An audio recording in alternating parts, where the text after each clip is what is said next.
వ్యవహారాన్నే correct. Varma సినిమాగా చూపిస్తున్నాడు. అవును. సో, అది వచ్చే ఎన్నికలలో ఎలాంటి ప్రభావం చూపుతుందనేది కూడా అది నాకు తెలీదు. సంబంధించిన విషయం కాదు. సో, మరి ఈ పాలిటిక్స్ వ్యవహారాల్లో అంటే మీకు జగన్ టచ్‌లో ఉంటుండా? అంటే ఈ సినిమా ఇప్పుడు విడుదల చేస్తాం. మొన్న రీసెంట్‌గా ఒక 10 రోజుల క్రితం అనుకుంటా కావచ్చు. విడుదల కాకపోవడానికి కారణం? ఇది లోకేషే కదా! టెక్నికల్ ప్రాసెస్, లీగల్ ప్రాసెస్ దాంట్లో ఆగిందది. లోకేష్‌ని కూడా రెగ్యులర్‌గా విమర్శిస్తుంటాడు వర్మ ట్విట్టర్ వేదికగా.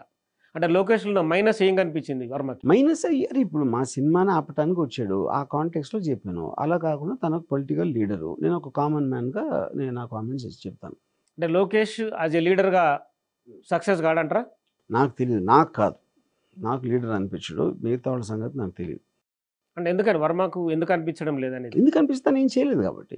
తను మాట్లాడటం రాదు, కమ్యూనికేట్ చేయటం రాదు. ఊరికనే అరుస్తూ ఉంటాడు. అంటే ఒక బేస్ లైన్ లేదంటారా? ఇంకా వేరే వ్యవహారాల మీద దృష్టి లేదంటారా? దృష్టి అని కాదు. తనకు అవగాహన లేదు. And I don't like his approach of how he communicates with the people. Same as Pavan Kalyan?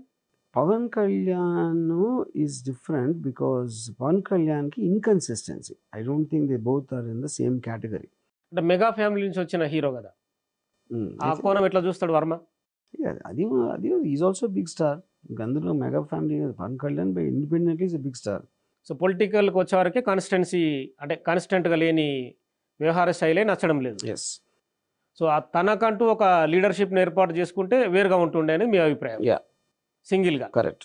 అంటే ఒకరి దగ్గర చేరి కేవలం 24 సీట్లకు ఒప్పుకునడం అనేది కూడా ఒక ఇప్పుడు జగన్ మీద అంత వ్యతిరేకత ఉంది పబ్లిక్‌లో అని తను నమ్మినప్పుడు, ఆ కాంటెక్స్‌లో తనే చేయాలి కదా! మొత్తం పోటీ చేయాలి కదా! జనసేన నుంచి. మళ్ళీ ఆళ్ళతో ఎందుకు కలవాలి? అంటే ఏదో కమ్మ, కాపు ఓట్ల ఈక్వేషన్ ఏదో నాకు ఆ ఉందని. ఈక్వేషన్ నాకైతే అర్థం కూడా అవ్వదు. నాకు తెలీదు. అందుకని నాకు తెలిసిన దాంట్లో ఇస్తున్నాను నేను కామెంట్ అంతే. ఈ మధ్య సభలు చూస్తున్నారు. ఖచ్చితంగా ఓడగొడతాం అనే యాంగిల్‌లో ఎమోషనల్ స్పీచ్ కూడా చేస్తున్నాడు. మీరు చూసే ఉంటారు. అవును. సేమ్ స్పీచ్ అప్పుడు కూడా ఇచ్చాడుగా. 2019లో కూడా అదే ఇచ్చాడు స్పీచ్. సో, ఆ ఎమోషన్‌లు ఏం పనిచేయదు. మీరు చూసారు కదా ఆల్రెడీ. సో, మొత్తానికైతే వర్మ గారు తన ఏ సినిమాలు ఇప్పుడు ప్రస్తుతము విడుదలయ్యే సినిమాల గురించి చెప్తున్నాడు. తాను ఖచ్చితంగా జగన్ మొదటి నుంచి ఎక్కడైతే అవమానాలు ఎదుర్కొన్నాడో